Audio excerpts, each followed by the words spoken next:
Welcome in tonight, another edition of Celtics Round Table, everybody. Evan Valenti back here on CLNS Media. CLNS Media, the leading online provider of audio-video coverage of the Boston Celtics. Alongside Sam Sheehan, we're joined for the first time by the most interesting man. He covers the Celtics for CLNS Media and for Celtics Blog. He's one of the OG members of CLNS. It's Jared Weiss. What's up, Jared? I don't know how this is the first time I've been on this program, but I'm excited. You weren't supposed to actually say I'm the most interested man in the world, but I'm very excited to be that for this episode of the pod. Well, look, you first off, hype machine, A. B, look, we've actually avoided you for this long, which is pretty incredible that we've gone this long without having you on the podcast. So, especially with the way that you are intertwined within the network, it's like almost impossible not to see you on any avenue or any outlet humanly possible. So, glad to have you back from Vegas. We'll get into some Vegas stuff in a bit, but unfortunately, your trip to Vegas was trumped Monday afternoon by a very small signing for the Celtics in terms of cap numbers, but a very big one in terms of how we all feel about it. Paul Pierce signs a one-day contract to retire as a member of the Boston Celtics. All saw this coming. It's been a fun ride watching Pierce from afar, although not as fun as him being in a Celtics uniform. His last year in L.A. wasn't great. He had the last shot he ever took at the Garden he made, which is a three-pointer, which was an excellent day at the Garden. I'm sure you were there, Jared. But Paul Pierce finally gets to call it a career. His number 34 will be in the rafters at some point. I'm not sure when, but I guarantee it'll be very quickly. Your favorite Paul Pierce memory, Jared, if you could rattle one off the top of your head. I mean, recency bias makes it that shot because we all fell out of our seats when we saw that. It was one of the most insane things I've ever seen because it was just like so obvious it wasn't going to go in because it was such a ridiculous, preposterous idea. And then the shot actually went in. That was insane. Let's see. It's funny. Despite the finals win, I would say it's for me beating LeBron in the Game 7 of the semis, 2008, which was the greatest showdown I've ever seen in person. He had 42 in that game, and LeBron had 45. It was I think that's right about it, and it was just the best 5 minutes of basketball I've ever watched in person in my life. I mean, it was just so. It was like what you go to games your entire life, sitting through the 60-point losses to Detroit, all that stuff as a kid, just waiting to see something like this, hearing about the Celtics mystique, because I was born in 1990, so I came around right when they were complete garbage. And to sit through all those years and get to see that moment, it was just like the most incredible thing when I was a kid and was still a fan. It was that, and then there's another game where Rick Pitino was still the coach, and they made this insane comeback, and they'd handed out those like glow stick necklaces to everybody. And they made this insane comeback, and everyone started throwing them on the court like frisbees. And it was the craziest thing I've ever seen in my life. And Rick Pitino had to get on the microphone, on the PA, and say, "Stop throwing shit on the floor, or we're gonna get a technical and lose the game." And the fans were like, it was like you could feel like it felt like an earthquake was happening, and not like a metaphorical earthquake, but a physical earthquake. It was insane. I've tried to figure out when that game was because I think I was like 9 or 10 years old when that happened. Whatever it was, that's one of the best ones. I'm pretty sure Paul was like the centerpiece of that. But yeah, so the 21-point comeback, the Al Harrington shot was insane. Right there. That's so good. So good. But and then obviously the title. But the showdown with LeBron is the one game I'll remember more than anything for the rest of my life. The Al Harrington shot is by far one of my favorite things. And one of the things about young Pierce that we all forget is he was actually a very good athlete, but as his game aged so well that he could still get to his spots whenever he wanted to, depending on how he was feeling that day, was the left or the right elbow. I mean, he was just automatic from there. So many step-back fadeaways from that particular spot on the floor. But I look at Pierce and you see a guy that was, the longevity, a guy that was pretty durable throughout the majority of his career. And he had a couple of injuries here and there, but he was pretty durable for the majority of it. Sheehan, anything that sticks out to you about Paul Pierce?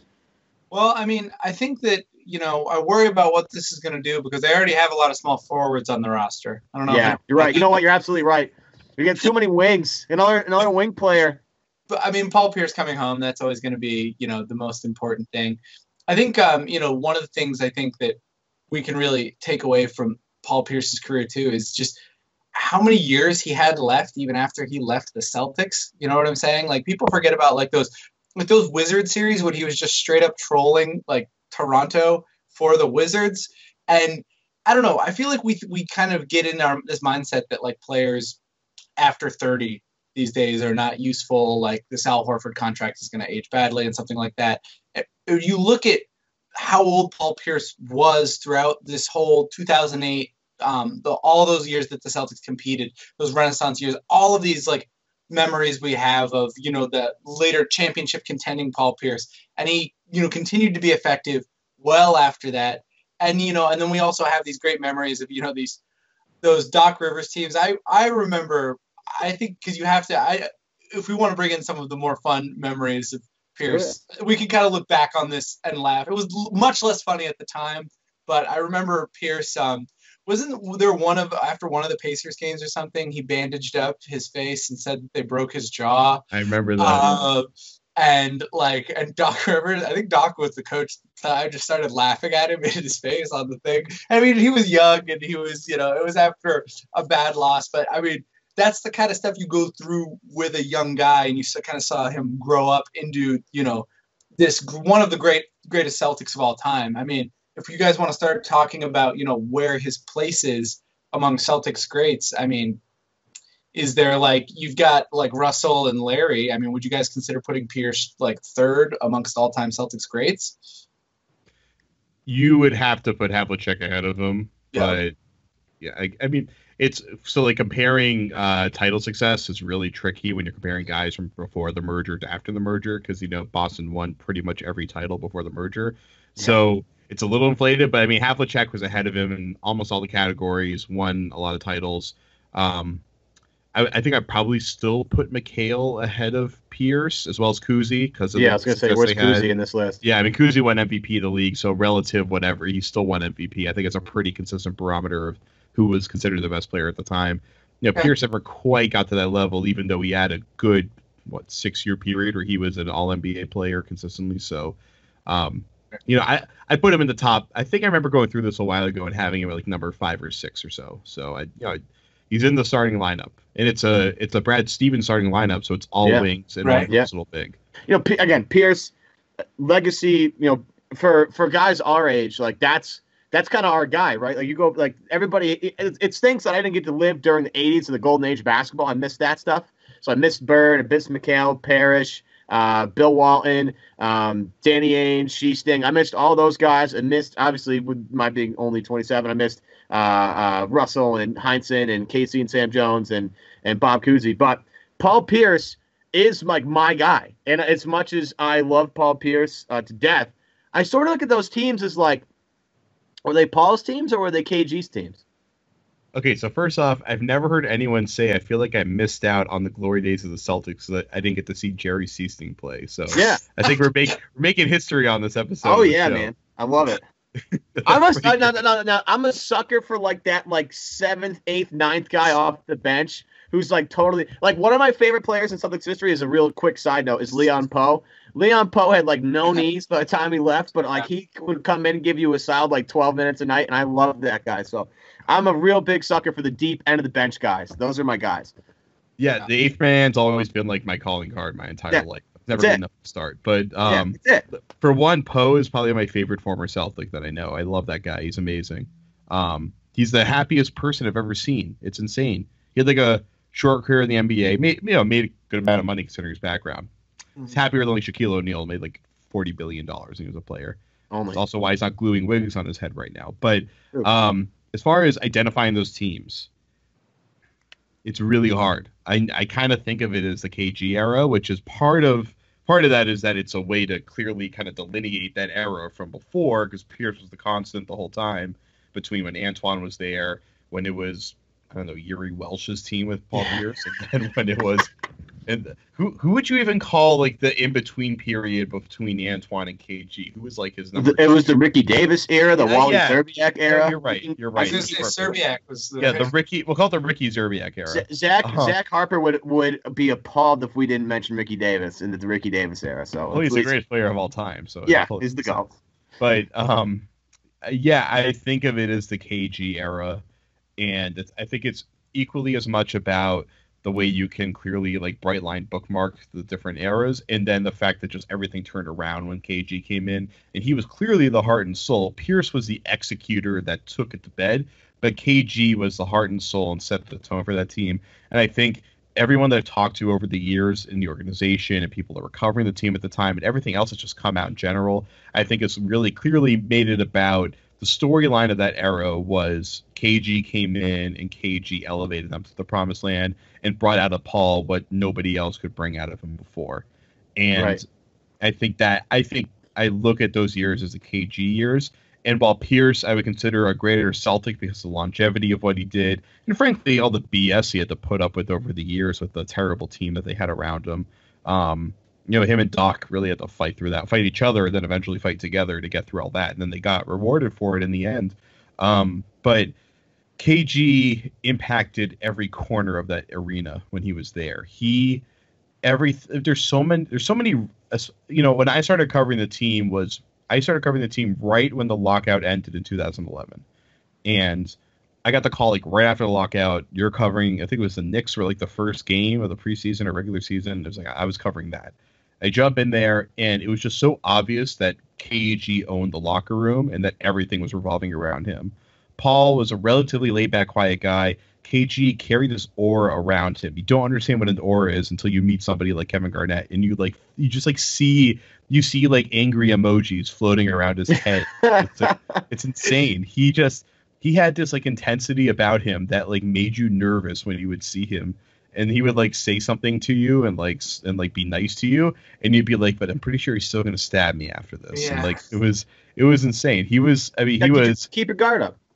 Yeah, I mean, I had a pocket knife. What was I going to do? I'm not going to be scared. No, he was, KG, who was like, we always describe as being intimidating, stuff like that. He is, but like, you're not like actually scared of him. Like, he's a good human being. He wasn't like an actual, like, there's some guys that I've seen in locker rooms. So like I kind of got the feeling that they would have punched me if there wasn't like a witness there to send them to prison.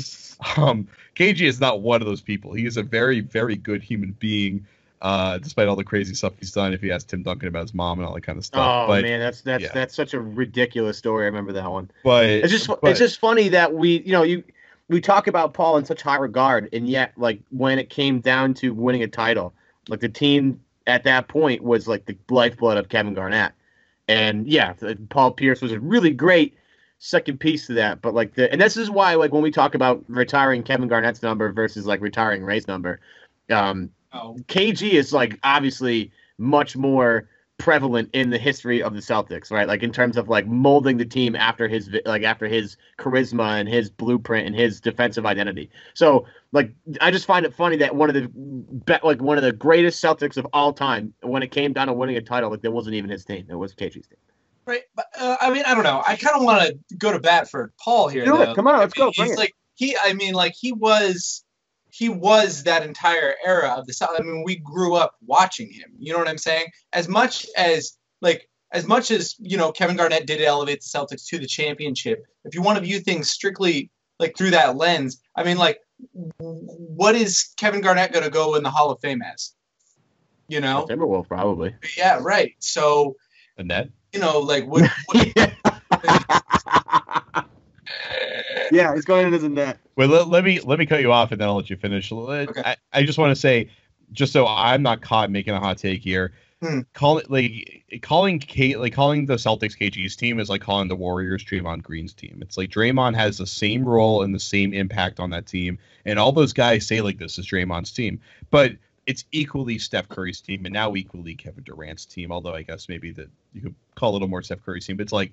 One guy is the emotional tone setter, which usually correlates with defense, and then one guy is the guy that makes the offense work. And I think it's the same kind of dichotomy that the current Warriors have now that the Celtics had then. Right. Well, you're talking about the alpha, the homicidal, competitive like nature. It's a great description. Like, right. Well, I mean that's like what I mean. That's the what everyone says about Jordan, right? Was that Jordan just would like refuse to lose to an almost sociopathic level where it was, that's why there's all those rumors about like gambling and like other competitive things. And when it comes to Jordan, but I just think that, if we're going to say something about, the thing about Paul Pierce was that he was our guy. He was drafted by the Celtics. He was here with us through the bad times. So to see him be the guy, and, at the end of the day, he was the finals MVP too. You know what I'm saying? I mean, what does finals MVP really matter that much? But at the end of the day, it's him up there. He's the Boston guy. You know what I'm saying? Like, he was the Celtics. You know what I'm saying? So I think that as much as, I understand that, and I think it's correct to say that KG was, the more imperative part of that culture, especially just in terms of, his personality and what he brought. I think that Paul Pierce is quite a much, much, much more essential Celtic, and I don't think that aspect of it is particularly close. I agree there. Yeah. Unfortunately. Mm-hmm. Yeah, I'm with you on that. You talk about the KG era or the Paul Pierce era. You know what era we're in right now? We're in the HelloFresh era. It's the meal kit delivery service that makes cooking more fun so you can focus on the whole experience, not just the final play. This is how to tie this in every week has become a much more fun for me. Each week, HelloFresh creates new delicious recipes with step-by-step instructions designed to take around 30 minutes so that anyone from novices to seasoned home-cooked chefs short on time can make easy meals. HelloFresh sources the freshest ingredients measured to the exact quantities needed, so there's no food waste, and they employ 2 full-time registered dietitians on staff who review each recipe to ensure it's nutritionally balanced. They deliver food right to your doorstep in a recyclable, insulated box for free. They're now offering light summer meals and have just introduced breakfast options. Loyal listeners of this show and CLNS Media get a very special offer. Get this, because you are a loyal listener of the Boston Celtics Newsfeed and Celtics Round Table. Use the promo code BEAT30 for $30 off your first week of HelloFresh. Again, support this show. Go to HelloFresh.com and for the promo code BEAT30. Anyway. Woo, what a segue. I know. Wasn't that fantastic? As someone who prides himself on segues, that was a great segue. You know what's just really completely great? Caught me off guard. The interaction in the comment section of the HelloFresh ads, I think, are like one of my favorite things of all time. Like, just a couple things to finish up on Pierce. It's just really cool kind of see throughout the day on Monday some of the cool things they were posting on Instagram, like Pierce signing his contract, and there was the jersey hanging on the table. He was putting up shots in Waltham at the practice center, just by himself, shooting around. Coming back, guys. We don't know if he's retiring yet. No, I think he's done. Get on shots. You never know. No, he is. Don't worry. The equipment guy, whose name I can't remember, had his old JJ had a pair of shoes left over, one last pair for Paul, which I thought was really cool. Just a lot of fun nostalgic stuff for Paul on Monday. I just think it was, as you go back and look at all the things that has happened for Paul as he's like kind of winding it down, just kind of fun to see. I remember that I went to the Nets game, the first Nets game back at the TD Garden with him and KG. And it was one of the weirder atmospheres I've ever been to, because you were openly rooting for 2 guys in the other team, which was pretty hilarious. Whenever like Paul Pierce or KG touched the ball, the place went freaking bananas. The video they showed for Paul Pierce's tribute video was so unbelievable, to the point where like everybody, like there was like 18,000 people at the Garden, everybody was crying. It was a disaster. Like one lady at one point, she was holding up her Pierce jersey, and whoever runs the camera for the Jumbotron like got on her. And she was like holding it up, crying like crazy. Got really embarrassed for like 2 seconds that she was just on the Jumbotron crying, but then mustered up enough courage to just throw it back up there and like yell her face off. I thought it was one of the coolest things I've ever seen. It was just a real and that's what, like, when you talk about and you listen to Blake Griffin talk about how special a place Boston is, and you listen to Pierce talk about that, and KG talks about that. It is a really special place to make some things happen, and it's had an impact on certain people among the NBA. But like being there, and like I'll remember that, like as you say about things like in sports, I'll remember that day for the rest of my life. Exactly how it went down. Looking to my left, looking to my right, noticing everybody was like bawling their eyes out in the building, and just noticing that the overall emotional tone was like, we love this guy no matter what happens the rest of his life, and that's the legacy of Paul Pierce. So that's going to wrap it up for this edition of Celtics Roundtable with Jared Weiss, with Sam Sheehan. I'm Evan Valenti. Make sure, if you guys are watching us on YouTube, hit the like button and subscribe to CLNS Media. If you listen to us on the go on your whatever smartphone you use, whether it's your iPhone or Android, make sure you subscribe to the Boston Celtics news feed. You can do that via iTunes, via Stitcher. You can do that by downloading the CLNS Radio mobile app for free. If you're following us on Twitter, or if you're not following us on Twitter, make sure you follow us on Twitter at CLNS Roundtable. Give us a 5-star review on iTunes and just make fun of Sam Sheehan the entire time. Totally cool. He's okay with that. We've talked about him a couple of times. You can make fun of all of us, actually. I don't really care. It's fine. We'll be back. Review, man. Go for it. Yeah. Yeah. On the thing. If we get the 5-star review, you say what you need to say, man. Go for it. We'll be back with more from Jared Weiss and Sam Sheehan on tomorrow's Celtics Roundtable. For now, I'm M. Valenti. We'll see you guys tomorrow on CLNS Media.